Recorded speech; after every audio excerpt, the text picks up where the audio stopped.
श्री सीताराम जी के चरणों में वंदन करते हुए श्री हनुमान जी महाराज को नमस्कार करते हुए श्री राम कथा में हम लोग आज सर्ग संख्या वाल्मीकि रामायण के बालखंड के सर्ग संख्या 46 को सुनेंगे। इस सर्ग में पुत्रवध से दुखी दीति का कश्यप से इंद्रहंता पुत्र की प्राप्ति के उद्देश्य से तप के लिए आज्ञा लेकर कुशापलव में तप करना, इंद्र द्वारा उनकी परिचर्या तथा उन्हें अपवित्र अवस्था में पाकर इंद्र का उनके गर्भ के 7 टुकड़े कर डालना। श्री राम जय जय राम। अपने उन पुत्रों के मारे जाने पर दीति को बड़ा दुख हुआ और वे अपने पति मरीचि नंदन कश्यप के पास जाकर बोली, भगवान, आपके महाबली पुत्र देवताओं ने मेरे पुत्रों को मार डाला, अतः मैं दीर्घ काल की तपस्या से उपार्जित एक ऐसा पुत्र चाहती हूँ जो इंद्र का वध करने में समर्थ हो। मैं तपस्या करूंगी, आप इसके लिए मुझे आज्ञा दे और मेरे गर्भ में ऐसा पुत्र प्रदान करे जो सब कुछ करने में समर्थ तथा इंद्र का वध करने वाला हो। उसकी यह बात सुनकर महातेजस्वी मरीचि नंदन कश्यप ने उस समय दुखिनी दीति से इस प्रकार उत्तर दिया, तपोधने, ऐसा ही हो, तुम स्वचाचार का पालन करो, तुम्हारा भला हो। तुम ऐसे पुत्र को जन्म दोगी जो युद्ध में इंद्र को मार सके।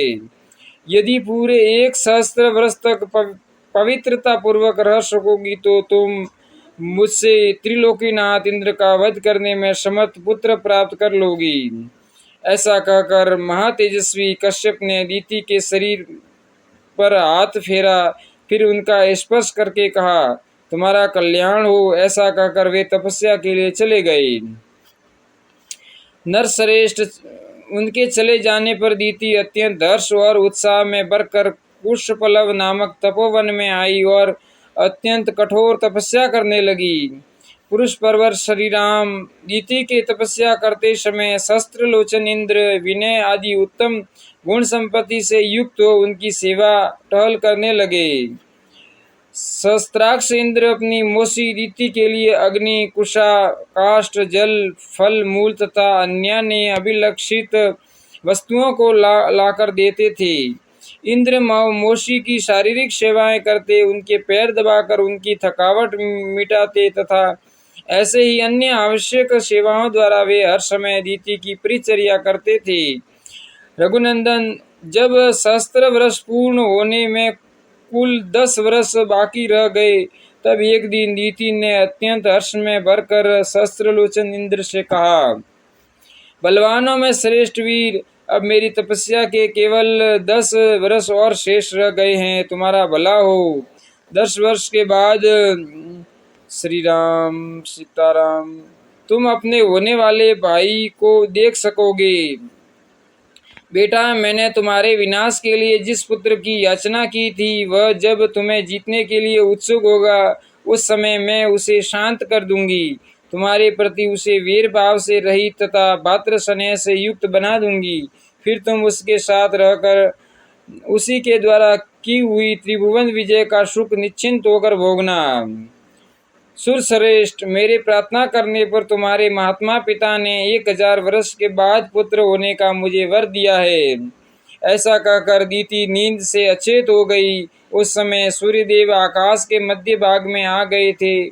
दोपहर का समय हो गया था। दीति देवी आसन पर बैठी बैठी झपकी लेने लगी। सिर झुक गया और केश पैरों से जा लगे। इस प्रकार निद्रावस्था में उन्होंने पैरों को सिर से लगा लिया। उन्होंने अपने केशों को पैरों पर डाल रखा था। सिर को टिकाने के लिए दोनों पैरों को ही आधार बना लिया था। यह देख दीति को अपवित्र हुई जान इंद्र हंसे और बड़े प्रसन्न हुए। तस्याम शरीर विवरम प्रविवेश पुरंदर गर्भम च सप्तधाराम श्रीचेद परमात्मवान। श्री राम फिर तो सतत सावधान रहने वाले इंद्र माता दीति के उदर में प्रविष्ट हो गए और उसमें स्थित हुए गर्भ के उन्होंने 7 टुकड़े कर डाले। श्री राम उनके द्वारा 100 पंखों वाले वज्र से विदीर्ण किए जाते समय वह गर्भस्थ बालक जोर जोर से रोने लगा। इससे दीति की निद्रा टूट गई और वे जागकर उठ बैठी। तब इंद्र ने उस रोते हुए गर्भ से कहा, भाई मत रो मत रो। परंतु महातेजस्वी इंद्र ने रोते रहने पर भी उस गर्भ के टुकड़े कर ही डाले। उस समय दीति ने कहा, इंद्र बच्चे को न मारो। माता के वचन का गौरव मानकर इंद्र सहसा उधर से निकल आए। सीताराम। फिर वज्र सहित इंद्र ने हाथ जोड़कर दीति से कहा, देवी तुम्हारे सिर के बाल पैरों से लगे थे, इस प्रकार तुम अपवित्र अवस्था में सोई थी। यही सिद्ध पाकर मैंने इस इंद्रहंता बालक के 7 टुकड़े कर डाले हैं। इसलिए माँ तुम मेरे इस अपराध को क्षमा करो। सियावर रामचंद्र की जय। पवन सुत हनुमान की जय। हर हर महादेव की जय। 27वें सर्ग को 47 सर्ग संख्या 47 को अब हम सुनेंगे। इस सर्ग में दीति का अपने पुत्रों को मरुदगण बनाकर देवलोक में रखने के लिए इंद्र से अनुरोध। इंद्र द्वारा उसकी स्वीकृति। दीति के तपोवन में ही इक्ष्वाकु पुत्र विशाल